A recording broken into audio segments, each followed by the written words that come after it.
Hello दोस्तों, आप सभी का आरवी मानुषी पर स्वागत है।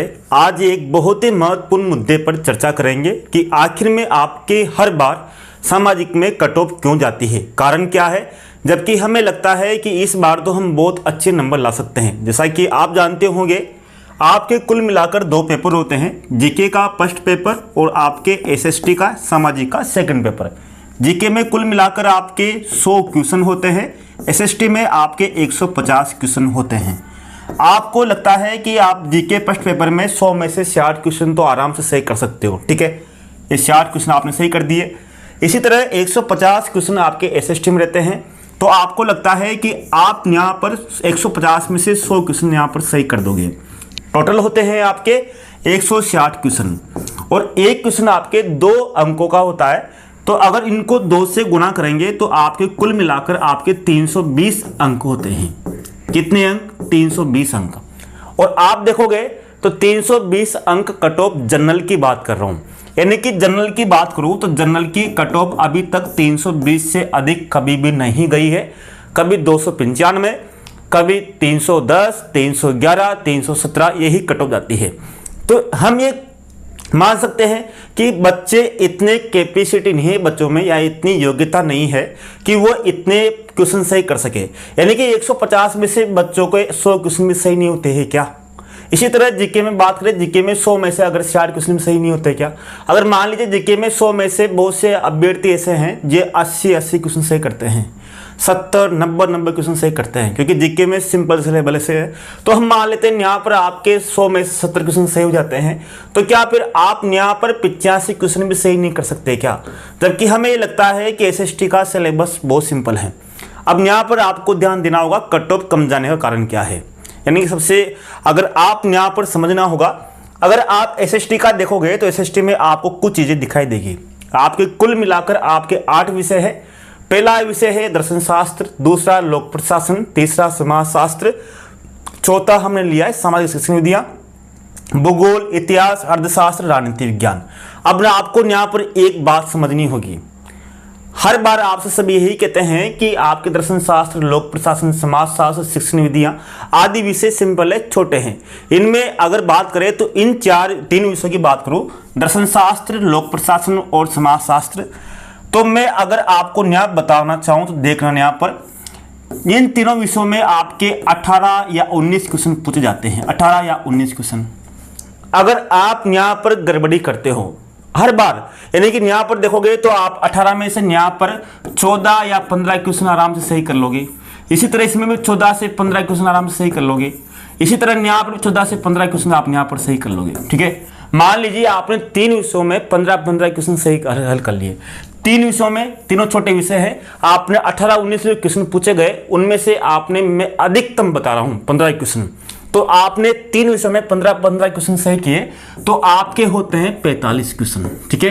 कितने क्वेश्चन सही कर लिए? 150 में से आपने 45 क्वेश्चन सही तो ये कर लिए। अब आपके बचे हैं 5 विषय। अब 5 विषयों में से मान लीजिए आप यहाँ पर प्रत्येक विषय में अगर बात करें तो आप यहाँ 10 क्वेश्चन सही करते हो, तब भी आपके यहाँ कितने हुए? 50 क्वेश्चन हुए। तो कितने एवरेज आया आपका? 95 आया यहाँ पर आपका एवरेज, ठीक है। टोटल 95 क्वेश्चन आया। लेकिन अब मान लीजिए आप 5 क्वेश्चन बढ़ा लीजिए, जैसे शिक्षण विद्या है, इसमें आप 15 क्वेश्चन सही कर लोगे, तो आपके टोटल एवरेज आपके 100 क्वेश्चन हो जाएगा। तो क्या अब क्वेश्चन ये आता है कि क्या अभ्यर्थी राजनीति विज्ञान, अर्थशास्त्र, इतिहास, भूगोल में 10 क्वेश्चन भी सही नहीं कर पाते क्या?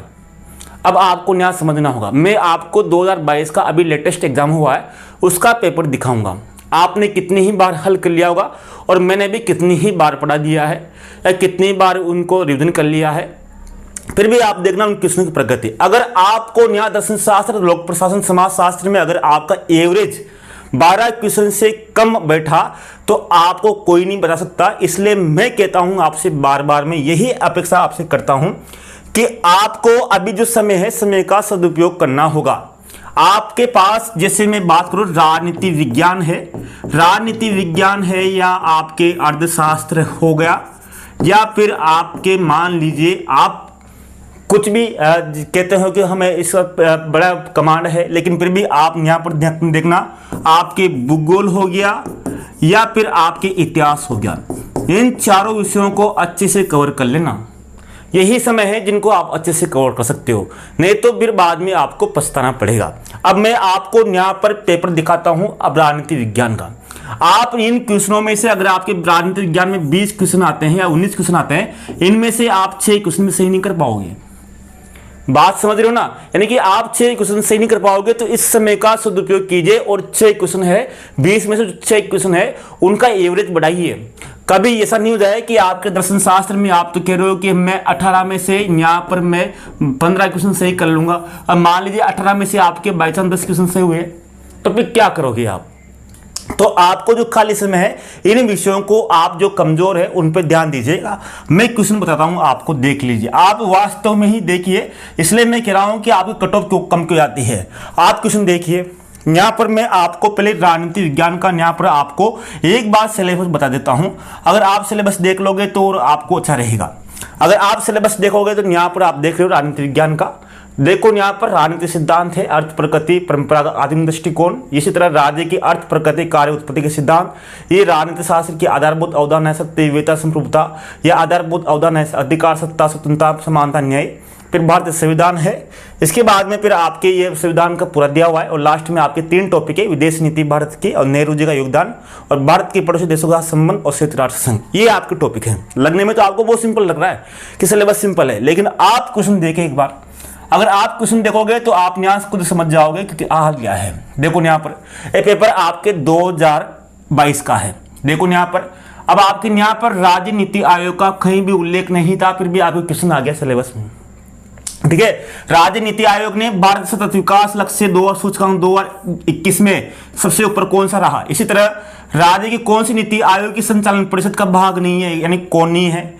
इसी तरह राजनीतिक विकृतियों का मनोवैज्ञानिक आधार पर अध्ययन करने की सिफारिश कौन से विद्या ने की है। चलो ये आ जाएगा आपको, ये आ जाएगा, लेकिन ये नहीं आएगा आपको। ठीक है, इसी तरह से आगे देखो, निम्न में से कौन सा सूचक मानव विकास सूचकांक की गणना में उपयोग में नहीं लिया जाता। चलो ये भी आपको आ जाएगा, मान लेते हैं आपको। ठीक है, आगे बात करते हैं। अगर आप देखोगे, देखो यहाँ पर अगर बात करें तो देखो यहाँ पर राजनीति ने हमें सांप की कुंडली की तरह जकड़ रखा है और इससे जूझने के सिवाय अन्य कोई रास्ता नहीं है। कथन किसका है? ये भी नहीं आएगा आपको, नहीं आएगा ना।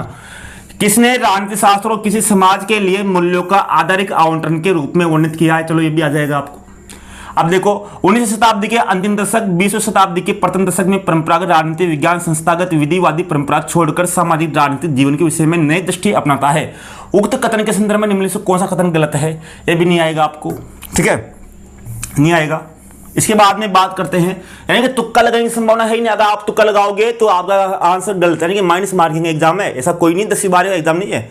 आपको समझ सुन के आपको अच्छा रहोगा जब आप रह सकते हो। देखो शक्ति एक संसम्मान मूल्य है, शक्ति एक संसम्मान मूल्य है, राजनीति विज्ञान का उसे घनिष्ठ संबंध है, विचार किसी विधान ने किया भी नहीं आएगा आपको।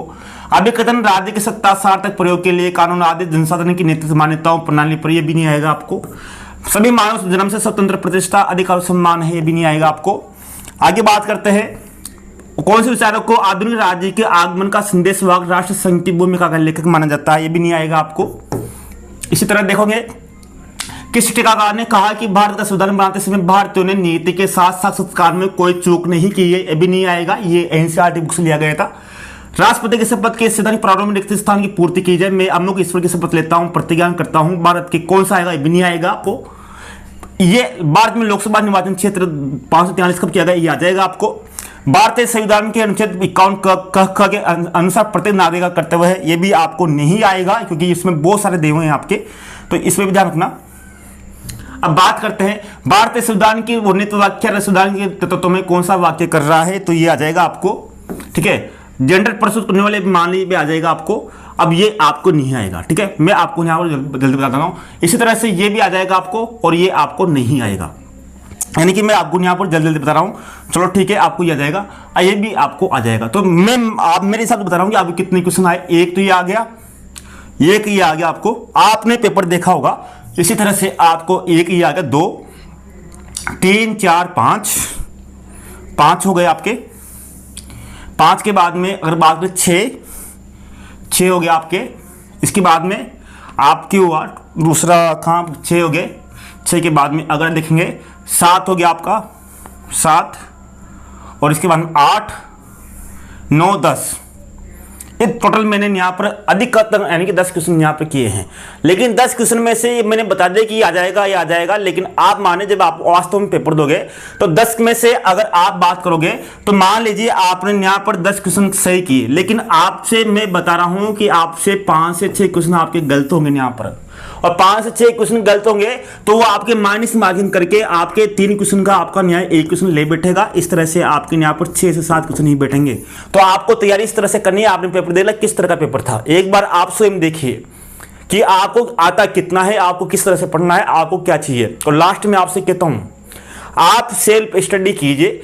जब RS IS बनने वाले सेल्फ स्टडी के माध्यम से अगर आप सेल्फ स्टडी करोगे तो आपको किसी भी प्रकार की कोई कोचिंग की या किसी प्रकार के नोट्स की आवश्यकता नहीं रहेगी। आजकल बाजार में इतनी अच्छी अच्छी पुस्तकें हैं, इतनी अच्छी अच्छी गाइडें हैं कि आप एक ही गाइड चेंज कर लीजिए, उसका आप घर पे बैठ के स्वयं स्टडी कीजिए। सामाजिक है क्या, सामाजिक आपको पढ़ना है, कोई विशेष बात नहीं है। अगर कोई समझ में नहीं आ रहा तो आपको यूट्यूब पर हमने भी संपूर्ण कोर्स करवाया, आप वहां वीडियो देख सकते हो या अन्य देख सकते हो। यानी कि सेल्फ स्टडी से अच्छा कोई भी साधन नहीं है, इस बात को आप ध्यान रखना। इससे बढ़िया और हो ही नहीं सकता। अगर आप हमारा कोर्स लोगे या किसी दूसरा कोर्स लोगे तभी आपको सेल्फ स्टडी ही करनी पड़ेगी। कोर्स लेने से कुछ नहीं होगा। आप किसी का कोर्स लीजिए, जब तक आप सेल्फ स्टडी नहीं करोगे तब तक आप सफल नहीं होगे। सफलता का यही कारण है कि अगर आप सेल्फ स्टडी करोगे तो आप इस बार जरूर चयन में सफलता प्राप्त करोगे। धन्यवाद, नमस्कार, जय हिंद दोस्तों।